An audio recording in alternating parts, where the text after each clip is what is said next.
Brilliant, thank you. Good morning, everybody. I'm delighted to be here and welcome to this webinar with Tech UK HR Solutions and with you, with me. I'm Ed Bevan, Head of SME Engagement at Tech UK, and delighted to be introducing this webinar today, which is looking at identifying and developing skills within your workforce. I guess many of you know, particularly those in the tech industry, this is a really vital issue for the tech industry as a whole, and our members at the minute really trying to put those skills gap at the minute. So we've got a fantastic panel today of speakers as well who are going to run through this webinar. I'm delighted that we'll be starting with Rear Admiral Jim McLeod, UK advisor at WithYouWithMe. We'll go through some of these, how you identify and develop digital skills in your workforce.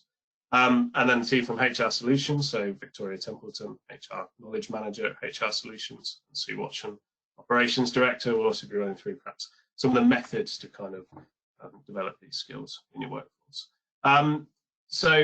Yeah, we'll be on, Jim will speak for about 15 minutes, and then HR Solutions section, we'll have time for questions at the end. You should be able to see the panel on the side where you can input your questions. You're welcome to put them throughout, and then we'll answer them at the end.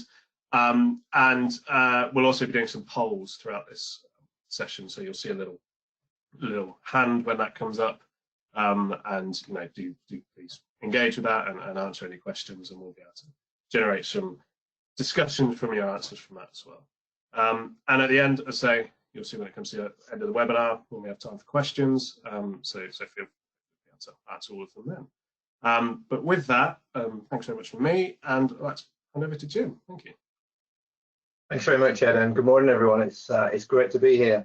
I'm braving it out a little bit today. We've got the plumbers in fixing our boiler because it always breaks on the coldest day of the year so far. If I start to shiver, it's not nerves, honest. It's because our house is probably the coldest house in England. But it is great to be here. A subject developing digital skills and talents within the workforce, something I'm hugely passionate about, both from my previous career in the military and now in my subsequent career. But I want to start, if I may, with a story. I want you to meet Samantha.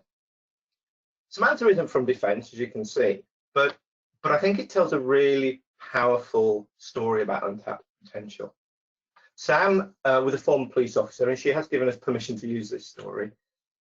She was 24 years old. She was an operational policewoman, and she was diagnosed with a neurological disorder, which impacted her movement. And it meant she could no longer operate on the front line. And this had always been her passion. This is what she'd wanted to do. Police looked after her very well, and they moved her into a back office job to do back office duties. But it wasn't what Sam wanted to do. She felt underutilized and undervalued, and her sense of worth and happiness plummeted as she was dealing not just with the impact of her neurological disease, but also with a loss of the employment that she really cared about. WithYouWithMe was introduced to Samantha by a charity partner, and WithYouWithMe engaged with Samantha, and she undertook some of the digital profiling, which I'll come on to later with us, which is a series of tests. And she came out as a really high fit for software development, something she'd never considered before, but something that she was really interested in looking at. So she undertook some online self-paced training, about 130 hours, and at the end of it, she got her training and accreditation as a full-stack Java developer. Now, this is only half the story. The other half of the story was, WithYouWithMe, we're dealing with Northrop Grumman. And Northrop Grumman were having problems filling digital talent roles. So they needed more talent than they could get. So WithYouWithMe introduced Samantha to Northrop Grumman, and they decided to take a risk. They moved away from the traditional recruiting for experience, recruiting on CV, and brought Samantha in the team as a Java coder. After a year, Samantha had been promoted. She led her own team, hugely successful, really, really impactful in the business. And Northrop Grumman, really impressed with this way of recruiting, have brought another 8 people in based on skills-based hires, not based on experience or CVs. And I think this is really powerful. And it's really powerful because it's a great example of how you can get talent into your workforce. You can get people who are passionate about the role, but people who potentially had never worked before. And that doesn't just work for people coming into the workforce through recruitment, but it also applies within the workforce for people who are currently working within organizations, maybe never thought of working in digital skills, digital talent roles, but have actually got the potential and could do that. So for me, I think it's a really, really interesting story. It proves that people are so much more capable than what their resume or job experience says. And if we can acknowledge this within the workspace and operationalize it and gain access to this talent, then we can help to solve a slew of the workforce challenges that we've had. So why am I interested in this? Well, in my previous role in the military, I finished off as head of people capability, assistant chief of defence staff, personnel capability. We like a long title. But what that meant was I was responsible for HR policy for the military, which included recruitment, retention, skills, talent management, and a raft of other things. And one of the problems that we had was, how did we get digital talent into the organization? We were a base-fed organization. We recruited people in, they moved up through the organization, and we, like many of you, were struggling with getting digital talent. And what I realized when I left the military and I look back at the organization, I could see three reasons why we were really struggling. Three reasons why we weren't able to tap into the potential that we had. The first was we didn't know what potential we had in the workspace. The second is we had no way of knowing where our skills were. If I give you an example, when I was asking a question about what skills have we got in the workspace, how do we know out of the 150,000 incredibly capable, motivated people we've got, what skills we have? I was basically given the answer, which was, if you want to know what the skills are, you need to go to each establishment and ask. Because we didn't manage by skills, we managed by people, by trades, by experience, by courses that attended, which wasn't a framework we could manage skills. So we didn't know what skills people had got. We couldn't manage by skills. And then thirdly was the leadership was not incentivized to do anything different. Our leadership was incentivized to maintain the status quo in the organization. So in reflection, I could see these three challenges to how do we mobilize skills within the workforce. And if I show these stats to you, none of this will be a surprise. You know, we know at the moment there are some 50,000 places unfilled in the digital space in the UK economy. Predictions are that this is going to increase markedly over the next few years as the fast pace of tech increases. Yet the pool of talent that's out there to fill these roles isn't growing. We're all fishing in the same pools for the same talent. And none of this will be a shock to you. We're all struggling with this. But what I'm seeing is that many employees don't realize that the skills they're seeking in the market may actually already exist within their organization. And what's more, the skills that they need may exist within their organization, within people who are starting to think about where else do they want to go, what else do they want to do. And one of the things that we noticed in the military was people would join, they would have a great time for a few years, maybe 4, 5, 6 years, and then leave. And we were losing people who don't know what they joined up to do. But we were losing them without understanding what else they could do for us. All of that investment, all of that training, they understood who we were, we knew who they were, yet they were going outside to other opportunities. And if we could have tapped into that, then perhaps we could have solved many of our skills problems. So I came across WithYouWithMe when I was leaving the military. And what really struck me about them was their desire to improve the lived experience of individuals whilst helping to solve the digital skills gap. In my work now, I work almost exclusively with leadership, with top teams, with executive coaching. And I work with helping individuals get the best version of themselves. I work with leaders to help them help their teams excel.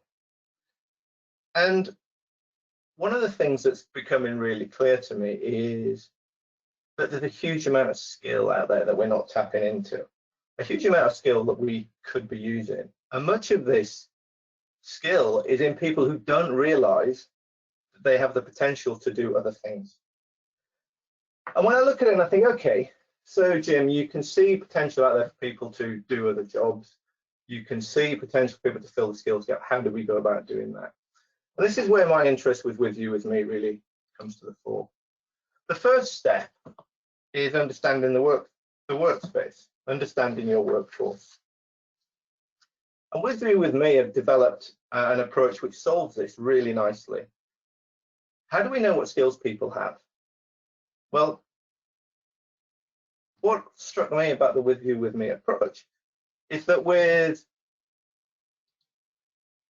a short 60 to 90 minute series of aptitude and online tests, which can be taken over chunks of 15 minutes, so they can be broken down into people's busy work life.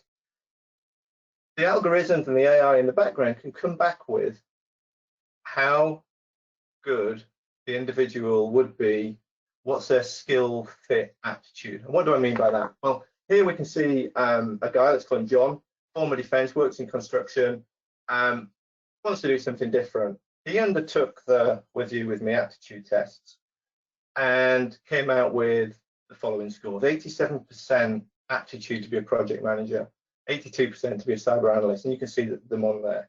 Now, our experience shows that a 60% fit for aptitude is a really good fit. 70% is a great, and 80% plus is an exceptional aptitude to do well in that role. Now, John had never thought about being a cyber analyst. Why would he? He'd never worked in that area. But this testing shows that he could do really well in that role.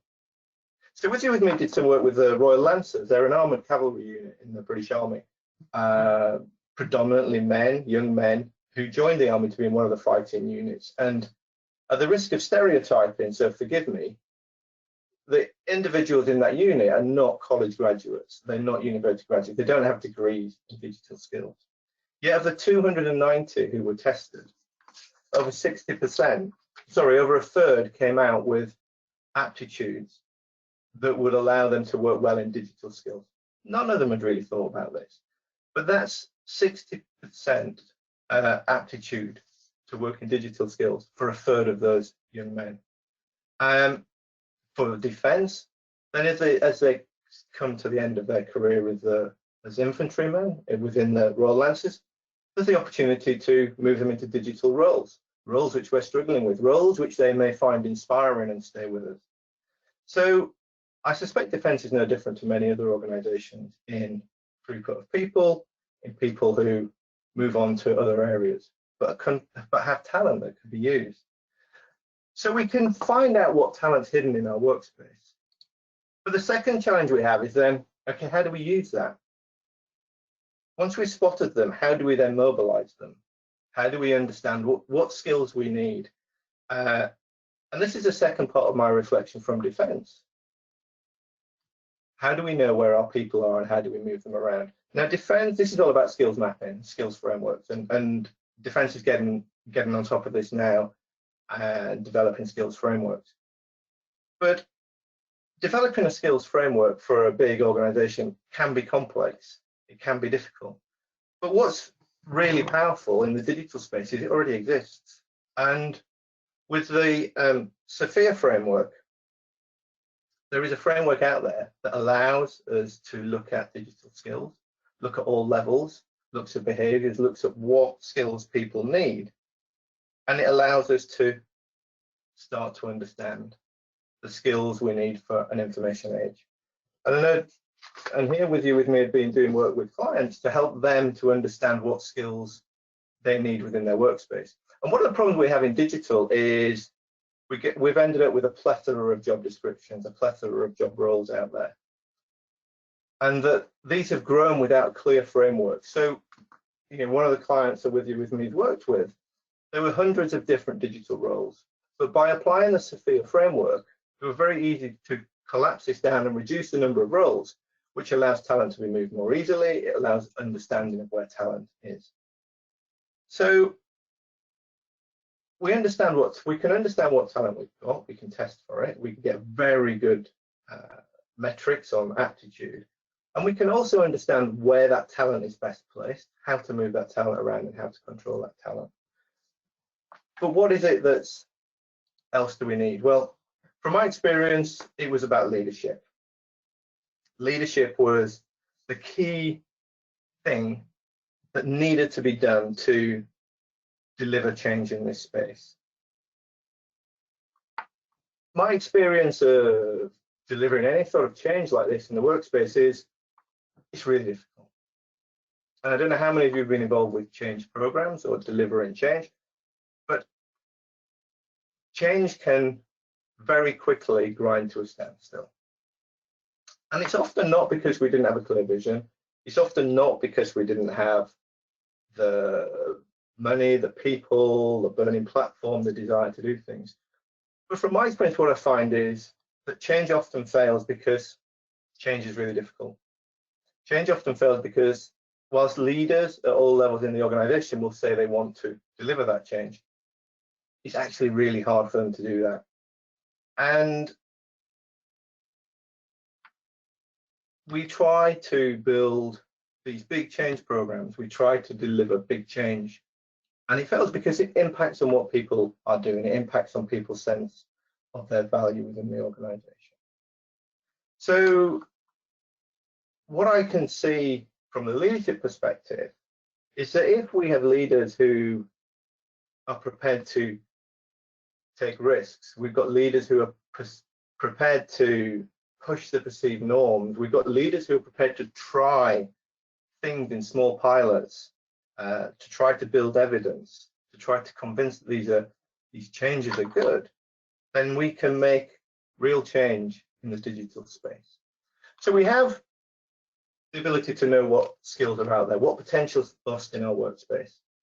We have the ability to manage that skills with a framework, with a sphere framework, to understand what job roles would need to be filled and how to apply those skills into the workspace. And if we've got leaders who are prepared to trial that at small levels, at small pilots, to bring people in to prove that it can be done, then we can overcome the institutional inertia that exists within organizations when you want to do things differently. This is particularly important with talent because talent acquisition has always been around experience, it's been around CVs.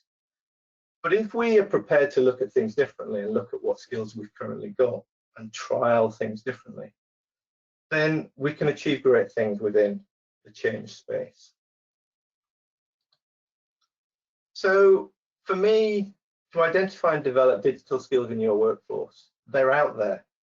All the evidence we've got, all the testing we've got shows that skill exists. But we need to test for it. It needs to be simple, it needs to be accurate, it needs to be convenient. We can do that. We need a skills framework within which we can then manage that talent. That exists with the Sophia framework. And then we need to lead that change. We need our organizations to try something different, to accept that how we've done things in the past is going to continue to deliver the same results that we've had in the past. And if we want to do things differently, then we need to try new things. And we need to lead through pilots and trials. We need to convince through actions and results, not logic. Because the reality is that change is an emotional conversation. It's not about business cases. It's not about the logic. Because if it was, we'd be doing a lot of this already.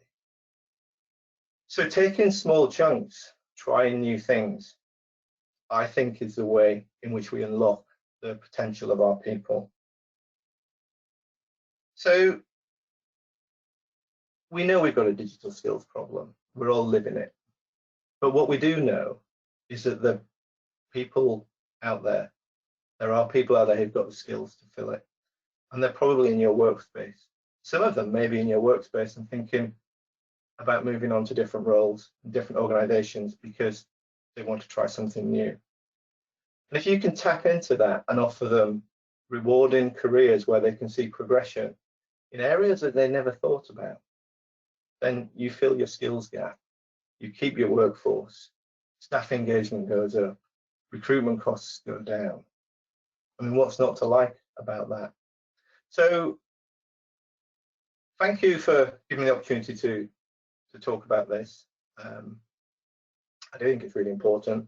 I know Defence is now closing with this, and I'd already started to use this approach to bring people into the Defence digital space.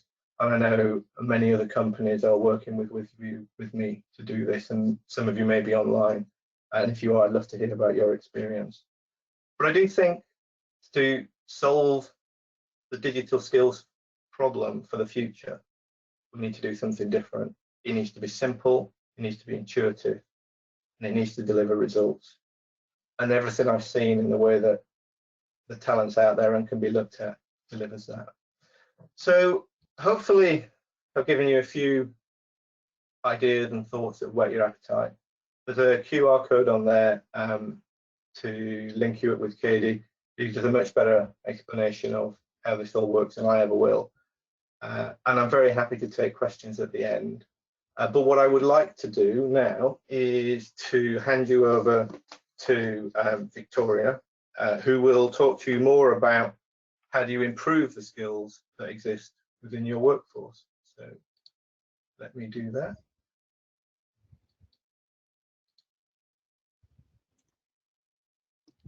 There we go.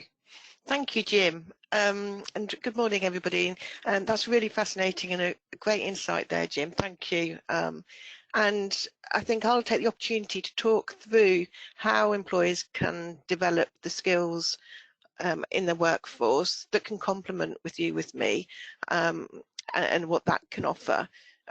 So I'm going to sort of focus on blended learning, what we mean by that, as well as a fairly new phrase, quiet hiring, that you may have heard of, and finally management training. And as Jim said, I mean, leadership is fundamental, and getting the right leadership in place with the right skill set, and managers as well, is paramount to a successful business and developing skills.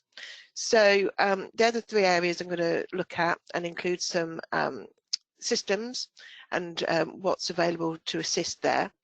And as part of these slides, I'm going to be running several polls. So here's the slide. So when you see that, we're going to be running some interactive confidential polls. What we would like to do is just to get your thoughts on several questions that we have. And what we find is our attendees, it's really informative for the attendees, because it gives you insights into what other organisations are doing and thinking, and can, you know, give many organisations some reassurance that they're doing things like other organisations are, or just finding out what we're all doing. So if you'd like to participate, as I said, they're confidential. We're going to launch the first poll. We just ask that you're not in full screen mode, just because of the system side of things, and we'll run our first poll.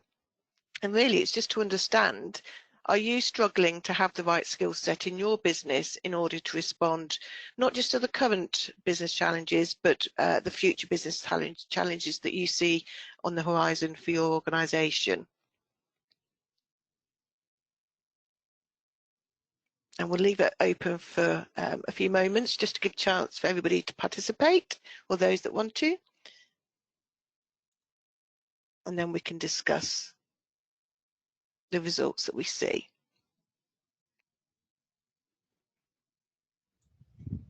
Just a few more seconds, I think. Thank you, Sue.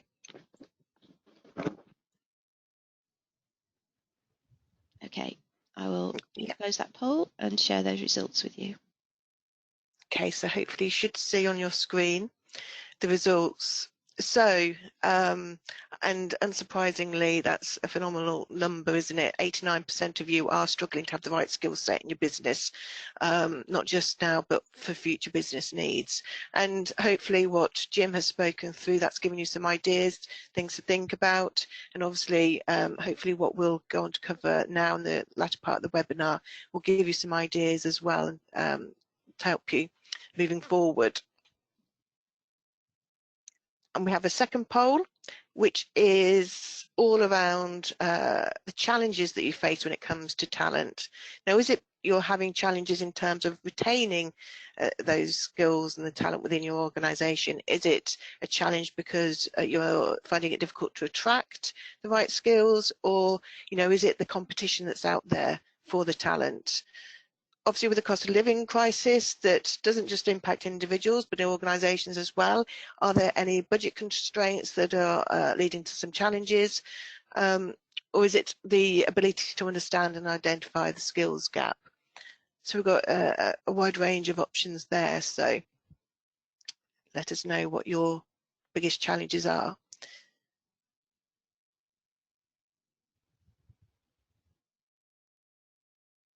Okay, shall we? Yep. Let's see the results. Do we have? Just a little rush coming in, hang on. Okay, I'll close and share those results with you. Okay. So yeah, so the understanding and identifying the skills, that's the largest result, and definitely what we're talking about today will absolutely help you in that area. Retaining skills, we know that it's attracting, obviously recruitment does remain a challenge for many organisations, and so obviously that organisations need to retain their employees and retain that talent and skills. Don't know if you've got any thoughts, Sue, on those, if any of those are surprise or no, I think as it's expected. as we've expected, and as Jim had mentioned earlier as well about the recruitment challenges, and Yeah, actually identifying the skills is the biggest issue and the starting point, yeah, isn't it? And where yeah. everything we're talking about today can help. And I think what's really important is the fact that we're able to identify the biggest challenge, because once you understand what your challenges are specifically, that's where you can have that strategic people plan to help tackle and address those challenges. And we'll come on to talking about that in a moment. And then the final poll in this section before I get going is around, actually, do you have a training and development strategy in place that addresses a skills gap in your business?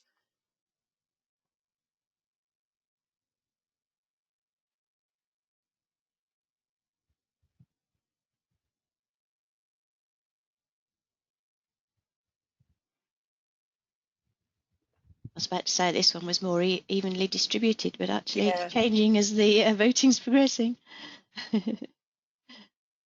So let's close Okay. See the results? that one now and share the results. Yeah. There we go. So most of you don't have a specific training development strategy. And like I said a moment ago, I think the starting point is it's about understanding the strengths, weaknesses, opportunities and threats within your organisation from a skills development perspective, in particular what we're focusing on today. And having a clear plan of action is vital because of overcoming those threats and the weaknesses that you've identified.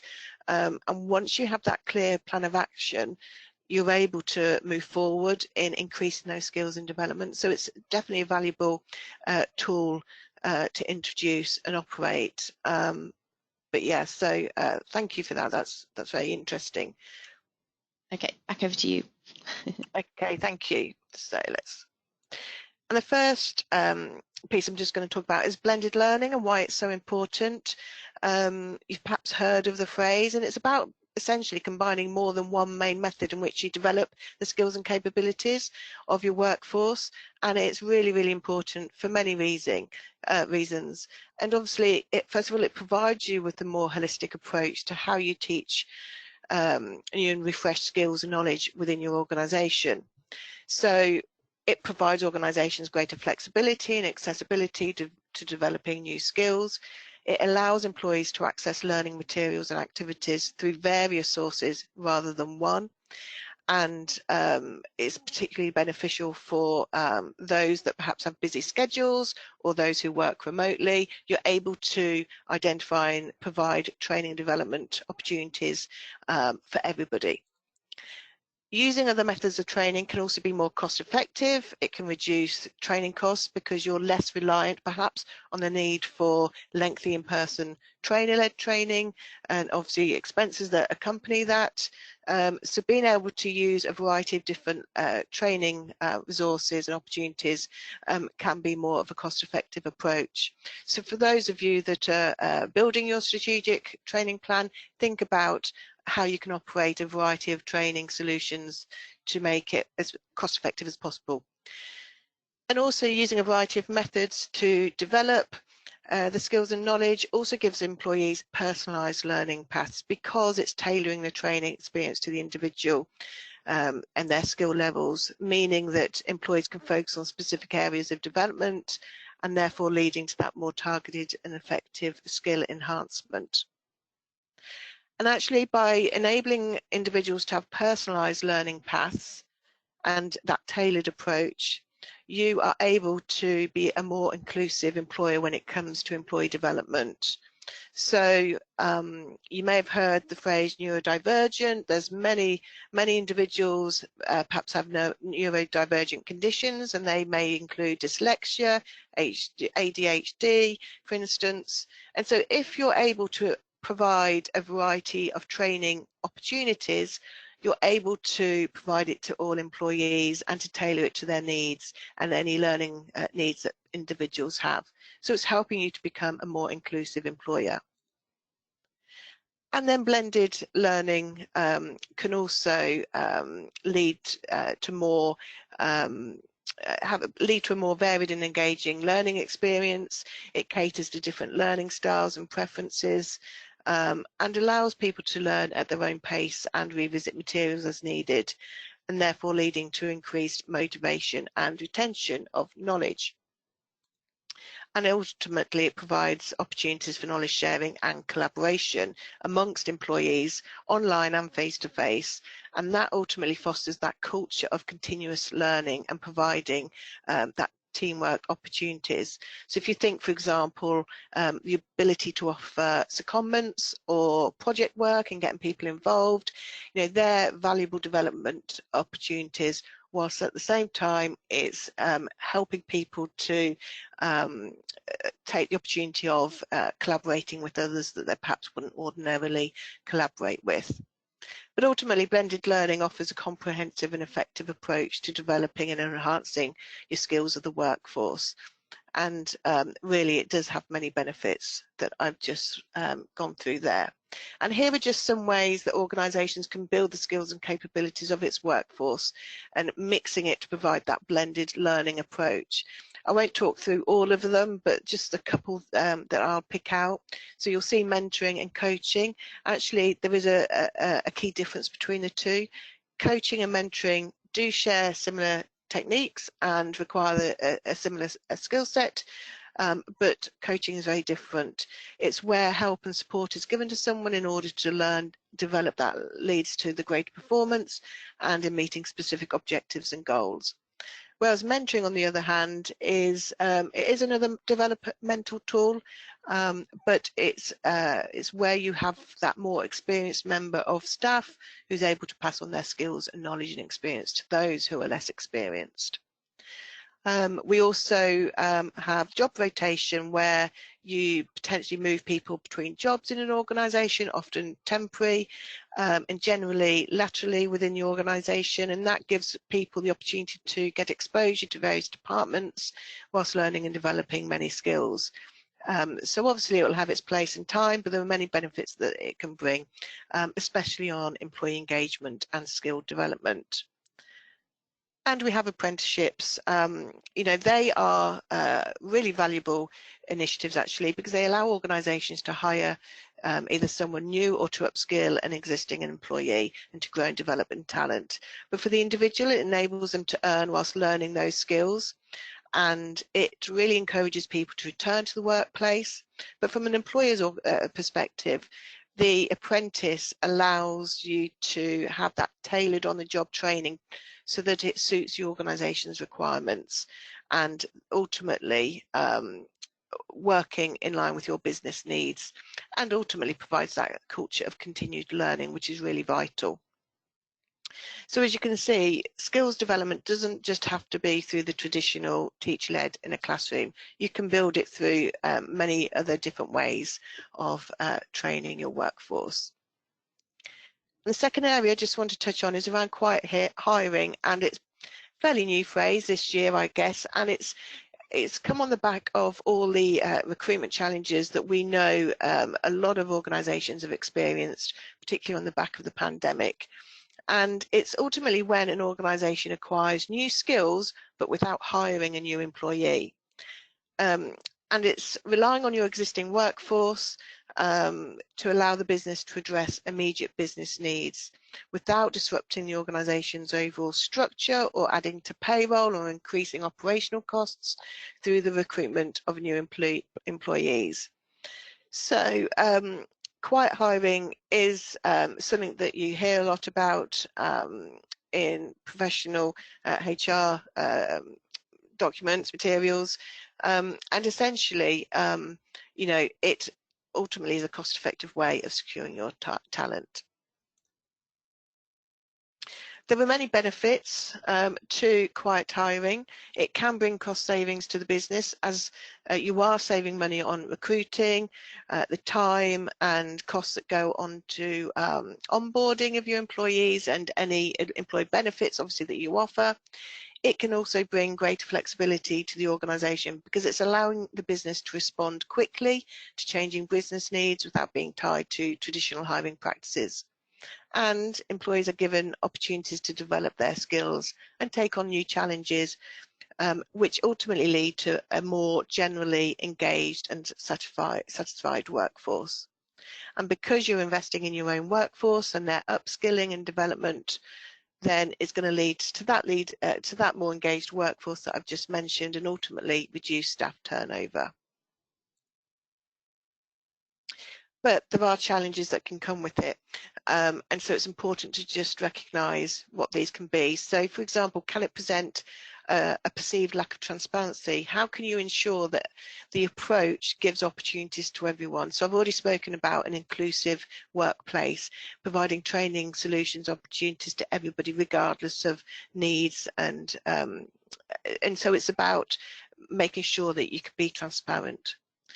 Could it actually place a burden on existing staff? So if you're moving somebody from one team to another, and perhaps you're not able to backfill for that post, there may be budget restraints, you know, what is the knock-on impact of moving somebody from A to B? But also, how do you identify and develop the right skills? So it needs some thought about how you approach that. They are all valid challenges, and so careful consideration of that. And if you are building your training strategy and you want to focus on quiet hiring, perhaps because you are struggling to recruit and buy in that talent and the skills, then just think about how you can make sure it's transparent, it minimises any additional burdens on the existing workforce, and that you're doing it effectively for business needs in that you're identifying the right skill set. So we've got a couple of polls now. So again, just make sure you're not in the full screen mode, and it's just more about management training now. And the first one is, do you provide line management training? And we've got several options available.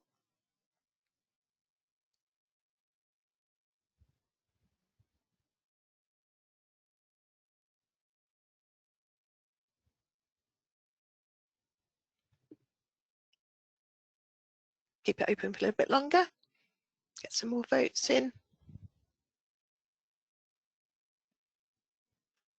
Nearly there, I think. Okay. Okay, I will close that poll and share those results. Brilliant, thank you.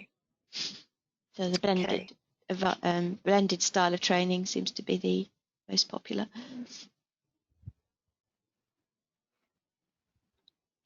Let's see, yeah. So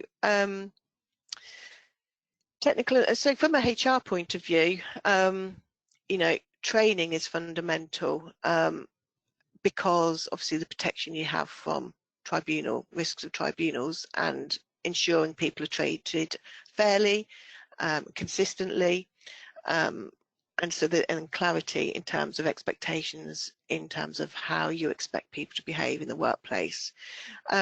With management training, and we'll come on to talk about this, it's not just the technical side of being a manager, but also the soft skills is also vitally important.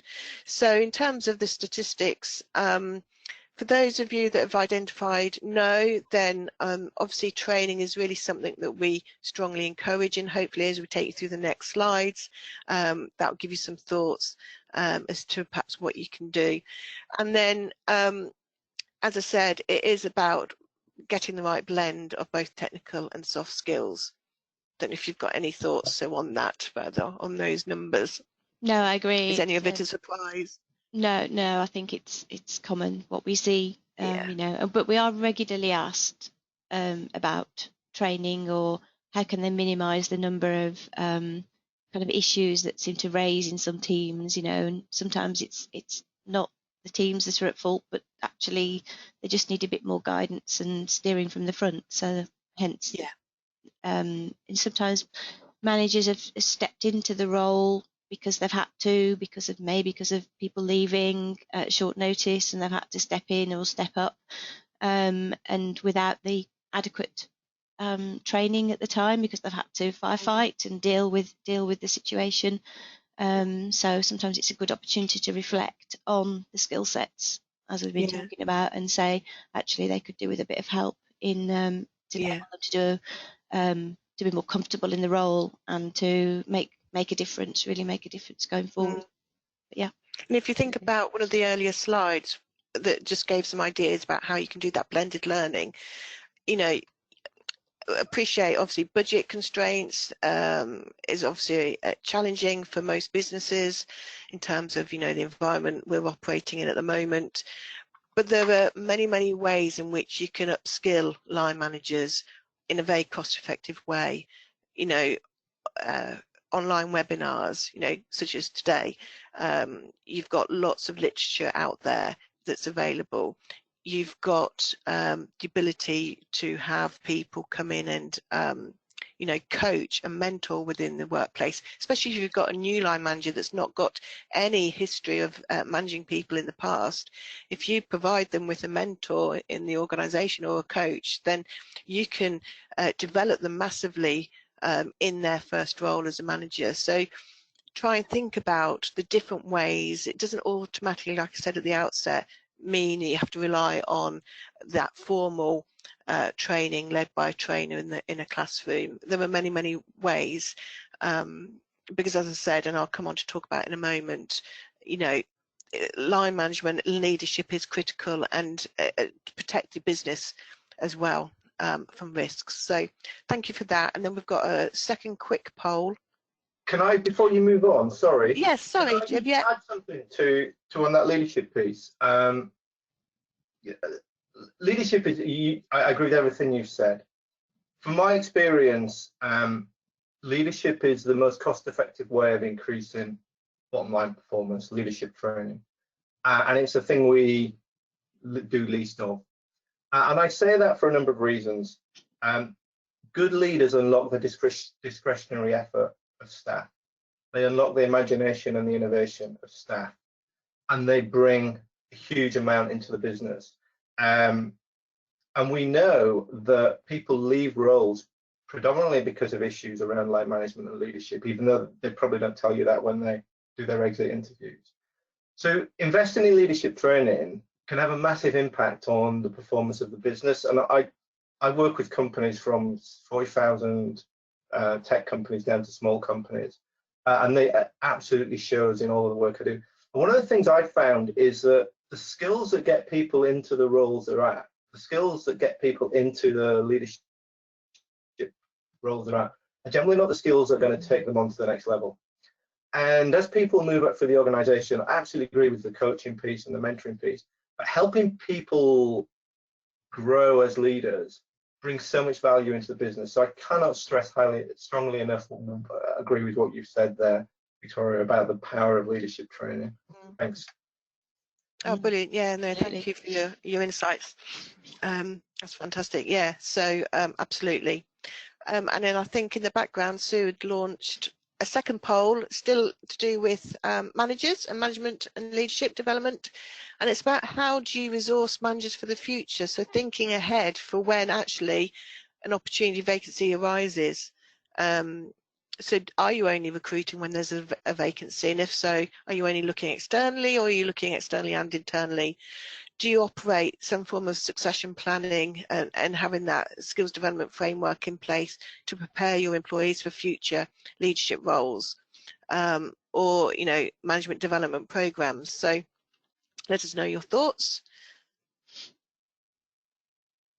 and we'll share the results shortly. Yeah. Perhaps, Jim, if you've got any comments on these results as they come through, be great to hear your insights as well. So let's see. Right, let me just Share. close that poll and share the results. Okay. There we go. So the biggest by far, 53%, and you recruit when there is a vacancy at that time. Okay. Externally and internally. And I think, just touching on what Jim's just said, really it's about thinking ahead for the future as an organisation, that more strategic look about how you're preparing the business for your future leaders, and that's where leadership development programs and skill development is so crucial, so that you've got some plans in place. I don't know if you've got anything to add there, Jim, on that. Yeah, I always think that the roles of a leader are the two roles of a leader. One is to deliver the task, make sure the team deliver the task well, and the second is to develop their relief, develop the person who's going to take over from them. And often we focus on the first because of the immediacy of what's going on, and we don't do the second because we'll always get around to that, but never do. And one of the questions perhaps for people to go away and think about, because you'll all be leaders on this call, is what are the 3 things that you can do that your team can't do? Not what are the 3 things that you can do better than them, but what are the 3 things that only you can do that they can't do? And then, the next question is, how much of your time do you spend doing that? And I think those 3 questions and that view of delivering the team and delivering their outcome are really powerful questions to ask any leader. Because if we're not careful, we always get dragged into the firefighting of the day-to-day, and we don't get a chance to do the sorts of things you're talking about in terms of longer-term planning. Absolutely. Long-term planning is absolutely key. Thank you. Okay, shall I hide that? Yeah, thank you, Sue. There you go. So we'll just talk a little bit more about the management development, and there's 2 aspects: leadership development and management training. So like Jim just mentioned, there's a need to do and deliver, but there's also a need to lead, 2 very different things. Some people are born leaders, whilst for others this skill needs to be nurtured and developed. Leadership is very much about motivating and influencing. It's about winning the hearts and minds of everybody in the organisation, in the teams, and getting others to follow where you want to go, or simply, it's about inspiring and influencing other people. So the skills needed to operate as a leader are quite specific to these behaviours, but obviously there is the delivery side of it too. Management training, every organisation must have line managers that can effectively implement the company policies. Policies are in place to help managers deal with managing their teams, managing their people on a day-to-day basis, to ensure there's consistency and fairness. And it does take a skilled manager to get it right. We know, and as I said briefly a moment ago, policies are there to protect an organisation from the risk of tribunal claims. And so ensuring your line managers have the right skills and capabilities in doing the role, undertaking the role of a line manager, is vital and should form regular line management training throughout the career, not just as a one-off exercise, or training just happens as soon as they take up the role. It needs to be throughout their career. And as I said, the training is more about the doing, so the technical skills of being a line manager, but they also need to have the right soft skills as well. So if you think about our employment practices, the ability to carry out and conduct effective interviews, carrying out appraisal discussions, holding probation meetings, dealing with a grievance hearing or a disciplinary hearing that are very challenging. It's having the soft skills to have those conversations and manage the people in that situation.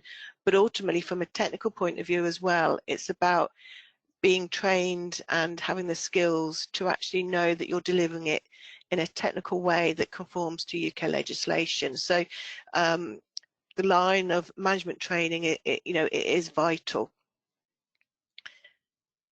And so if I touch on now some of the systems that are necessary to help organisations identify talent, obviously we know through Jim and his explanations around With You, With Me, and the massive benefit from that can give organisations.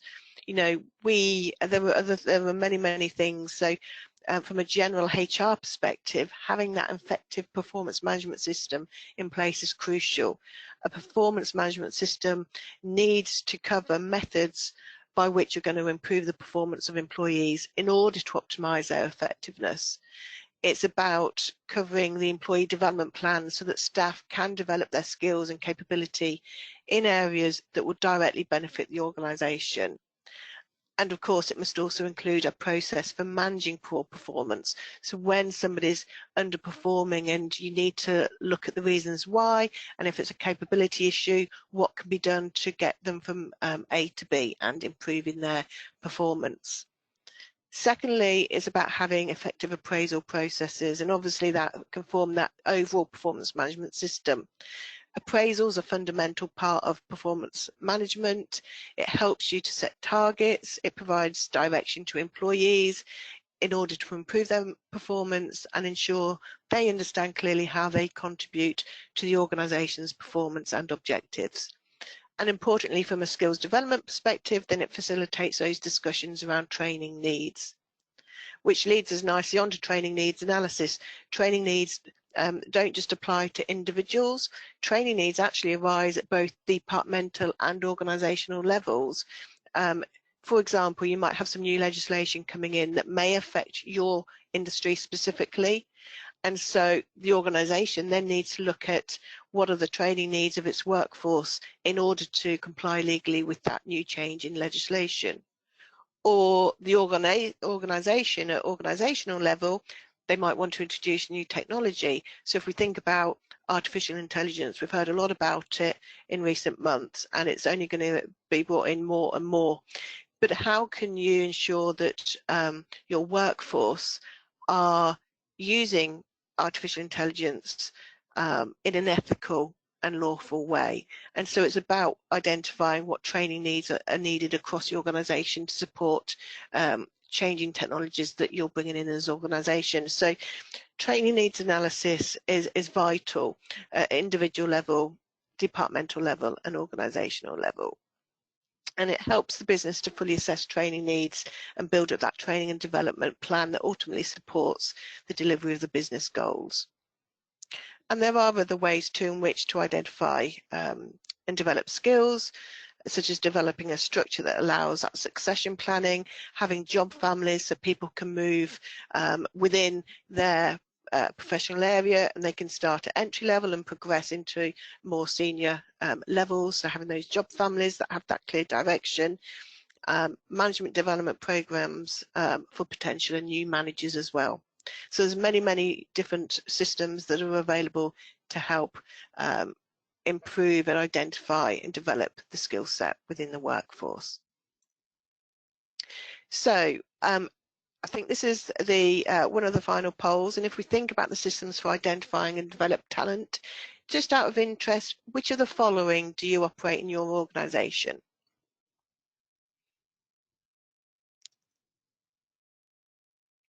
Let's see.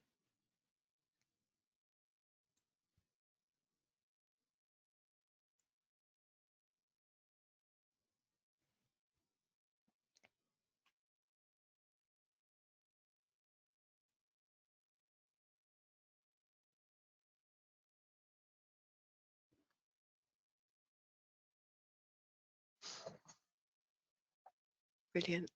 So, okay, shall I just close the that one? stats are looking impressive, Aren't they?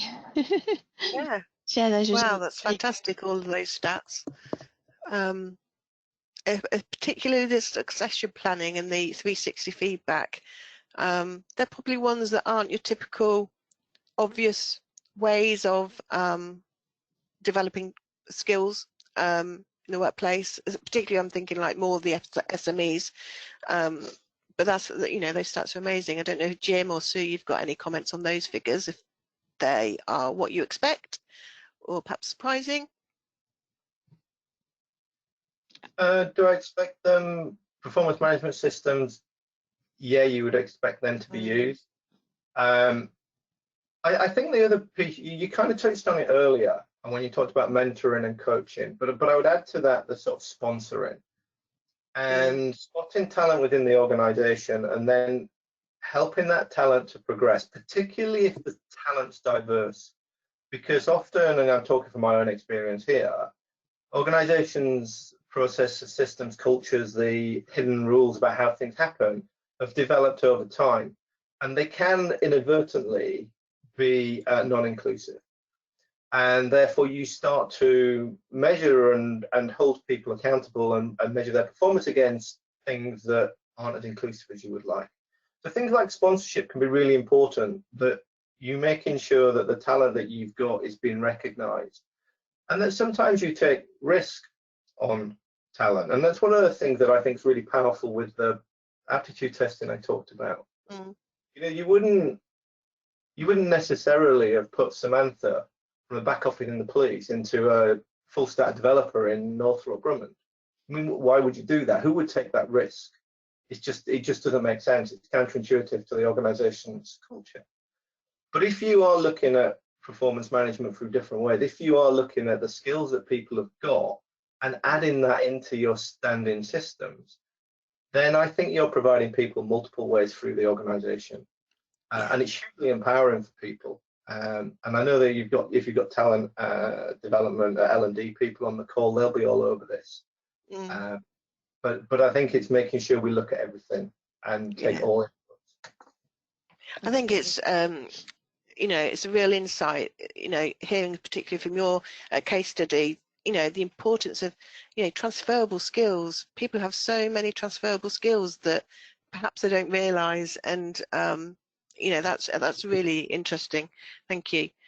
So let's move on. Close the poll. Sorry, I was just there's a question being posted in the chat that you know, we'd be interested to learn how you actually conduct your training needs analysis. So if you do have any thoughts around that, about how you specifically conduct it, pop it in the chat panel in the response, and we can collate those and help with our feedback later. Okay, thank you. Thank you. So thank you, Sue. So just to sort of bring the webinar to a close, before I sort of finish up, I just, you know, one opportunity to help your line managers develop in terms of knowledge. We offer free webinars on a monthly basis. So I thought I'd just share with you what we've got coming up, should you wish to come and join us on these sessions. We have a popular one coming up next month, which is the HR year ahead, and you know, what are we needing to look out for next year? We've got a lot of changes coming up on the horizon, especially in regards to employment law. So there are many ways that you can upskill your managers through attending these webinars. So just visit us at HR Solutions and you'll see all our free webinars then. And then we also, is this the question time? Sorry, I've just jumped ahead. This was a training courses on these slides here that we also offer. So we offer ILM level 3 and level 5, and then we also operate all these management training courses that do count towards your CPD points as well. And here are the webinars. I'm so sorry, I jumped ahead there. So this is what we have running up through to the end of March, and we have our annual employment law seminar on the 28th. So do hopefully join us for these. So we are coming up for just about 10:30, so we will take any questions. If we can't get through them all, then what we can do is provide some original response as part of that, the outcome. And a copy of the slides will also be sent out as well. So I don't know, Sue, if you've got any questions that have come in through the webinar today. Yes, we've got one really interesting one for both of you, actually, I think. Probably, perhaps Jim might want to think about this one. So what advice would you give an organisation struggling with productivity within teams? Is this something that perhaps WithYouWithMe can help with as well? So this is productivity specifically. I think part of this touches on the stuff that Victoria was talking about the way that people learn, and the fact that adults learn differently to children. And when we're at school, you know, teachers lift the top of our head and pour knowledge in. When we're adults, you lift the top of the head off and we're full. And if you look at how adults learn, there's 4 predominant ways. There's some people like to read about it and conceptualize. Some people like to trial it and just get on and do it. Other people like to talk about it. And some people just want a full plan that shows exactly what they've got to do. And they're simplifying it to 4 reasons, 4 things.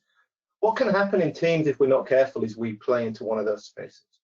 So if the leader is somebody who's really conceptual, loves reading books, goes on training courses and comes back and wants to implement, you know, but the rest of the team don't learn like that, it becomes very difficult. So I think productivity, part of it is understanding how are the people in my team actually going to learn? What's their learning style? It's easy to do, you can do it online. And then am I approaching the way that I deal with them to help them learn to their style? So as a leader, I have a view that you meet your staff where they are. You don't bring your staff to where you are. The role of a leader is to get the best out of people, so you meet them where they are. Part of that is understanding who they are. Now, we do that with WithYouWithMe as part of the aptitude testing, because it's a really important part for us about how are we going to do the training. So for somebody who, for me, I cannot do online training. All I do is skip, take photos on my phone. So when I get to the test, I can go back to the photo and answer the question. I just can't learn like that. It's not how I learn. I need to learn by talking to people, exploring ideas. If we understand how people learn, we do that with WithYouWithMe, so we can give them the right training. So I think so part of productivity is, if we start with the assumption people are competent and have the ability, which is always a good starting point, then what's stopping them from doing it? Are we giving them the right experiences? Are we helping them learn the right way? Have we got the right culture and environment around them? And that's a leadership role. And I think the stuff you bring out, Victoria, about the role of a leader is really key in that. And yeah, absolutely, blended learning, essentially. You know, people do learn differently, like you say, and it's getting the best out of people, isn't it? And recognizing what the best approach is for their training and learning. Thank you. Absolutely. Do we have any other questions, Sue? No, that's all for now. Thank you. Okay, lovely. So, okay. We've got one final poll, and it's really more to understand if you would like any of us to contact you in terms of our services, whether it's the WithYouWithMe services that Jim's spoken about, Tech UK services, or the services that we can offer at HR Solutions, whether it's HR, payroll, health, safety, etc. training. So do let us know and we can get in touch with you to find out how we can support your business moving forward.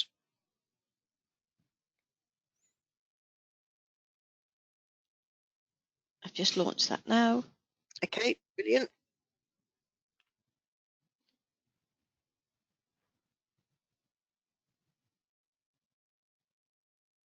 Okay, we'll close that poll. Yeah, lovely. Okay, so let's move on. And just before I hand over to Ed, just really, if you want to get in touch with us at HR Solutions, you've got our phone number there, and that's our website. And as I said, we offer lots of free webinars, so do come along. It'd be great to have you join us in our webinars. You'll find the full schedule there on our website. So thank you from my point of view for taking the time out of your busy day, and hand over back to you, Ed. Brilliant. Thanks both to you, Victoria and Sue, and Jim as well. That was really fascinating. I know we'll definitely be following this up from a Tech UK perspective, and probably having more sessions with so many of our members and the industry more widely struggle with skills issues. So I think this has been really valuable insight. So yeah, huge thanks to everybody for joining, and huge thanks to Jim for taking time out to speak to us, and also Victoria and Sue from HR Solutions. And look forward to speaking to everybody again soon. Thank you very much. Thank you, everybody. Thanks, Ed. Bye-bye. Thank you.